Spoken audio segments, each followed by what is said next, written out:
Good morning, everyone. Today we are going to be bringing a weather app to the iPad and Mac, bringing the clock app to the Mac, dropping support on more Macs because we know that somebody will make a patcher for our drop Macs, bringing nothing except more workout data to the Apple Watch and dropping the Series 3, and bringing nothing except a new lock screen to the iPhone, dropping support for the iPhone 6s, SE1, and 7. And even though we know they could handle it, especially because the iPad 7th generation with the A9 chip and 2 gigabytes of RAM, which is the same power as the iPhone 6s, is supposed to run the next far more power hungry iPad OS. Now, do you have any more suggestions before I walk off this stage? Yes, I have a lot. Great then, but I need specifics. Okay, I'll give you specifics right now. Let's begin. I was quite disappointed with Apple's software announcements on Monday, mostly because none of the new features is stuff I actually want nor need. However, what are features that I actually want and need? Let's get started.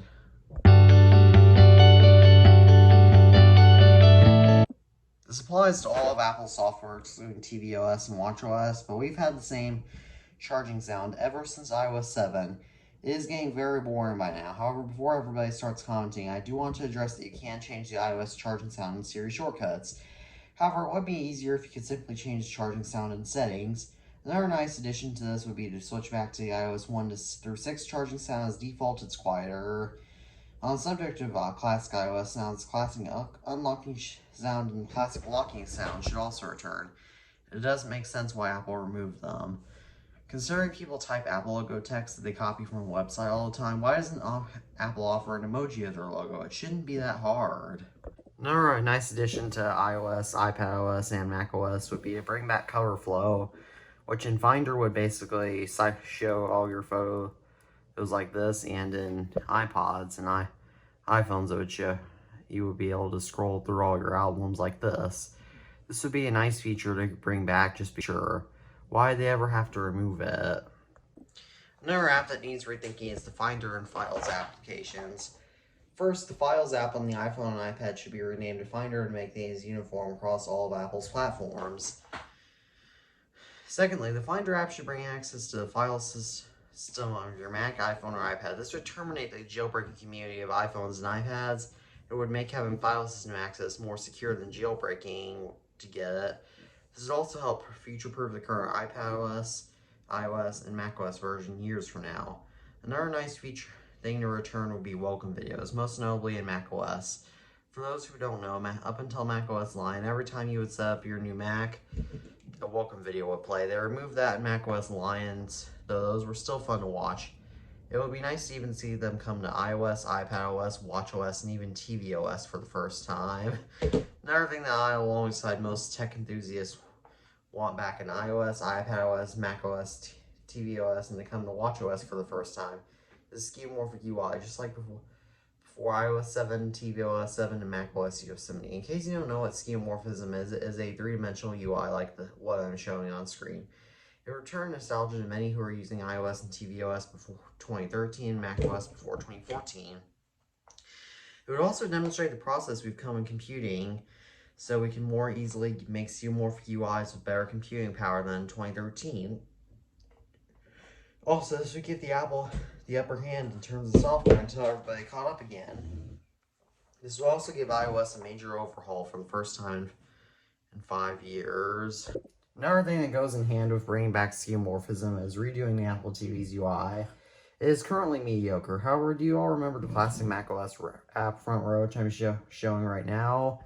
This UI would look great on tvOS, especially, and it would be easier to navigate, and it combined with the click wheel Apple TV remote would give people a lot of nostalgia to people.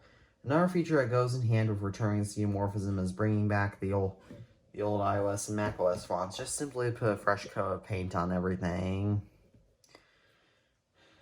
You know, the weather icon on iOS used to shows a cloud, a picture of a cloud and the weather, and not a picture, a drawing of a cloud and the sun, and how the old weather app shows the temperature and the sun.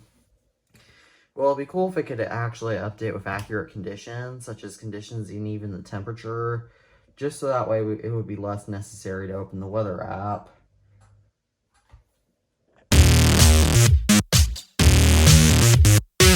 For all the features that I mentioned for iOS 17, iPadOS 17, tvOS 17, and macOS 14, watchOS 10 are simply wants so far, and they are not actually features I would actually need and would use. Here are some features that I do need in these upcoming software versions. So the weather app does need many big overhauls, so let's get into that. So one of the reasons why I still keep WeatherBug on my devices is because they let me know what type of pollen is in, what types of pollen are in the air, and how bad it is. This is useful in the spring pollen. Pollen is common, and when I need to know what is causing my nose to be stuffy, this should be added to Apple Weather. Another reason why I keep WeatherBug on my devices is because I can receive alerts about when lightning has reached within 10 miles of me. This is helpful, especially in the summer when I'm often outdoors when lightning is suddenly arrives, so I can know to come inside or else put my bicycle in my shed so it won't rust. Apple Weather should also add this. Another feature that goes in hand with this is for Apple Weather to alert me when rain will be coming within the following 15 minutes or any sort of precipitation, which is also something I use WeatherBug for. This again helps me know to get indoors when I'm outdoors and to put my bike up so it will not rust. Another feature I want in Apple Weather comes in handy in the winter, which is to tell me how much snow I should expect in a certain amount of time. This helps me know whether I should get excited for school clothes or not, and also helps me know whether I should be prepared for school or not. Do you hate receiving government alerts on your iPhone because of how loud they are? Whilst you can turn them off, they can be useful. For example, you know who to look for and save his or her life. You can know whether you're encountering a dangerous person or not. And you can know when to prepare for a severe storm. However, especially at night, they're so dang loud that you have to turn them off, and you cannot change the ringtone for government alerts.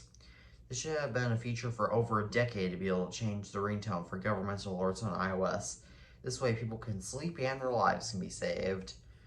Another feature I really need in iOS, iPadOS, and macOS is an include water eject feature in the control center, for there are times I accidentally get devices wet and do want to have a built-in eject button without finding into the control center without finding a YouTube video that plays a sound combination to do it. Another feature that is obvious at this point is a built-in calculator app on the iPad. This would help save people money from having to buy another calculator from the App Store or dealing with annoying ads.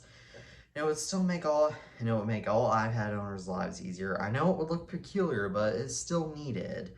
The last feature I need is in watchOS, which is a low power mode on the iPhone and iPad where you can use your watch for more than just time. This would help me a lot, especially considering how Apple Watches have a reputation for having bad battery life.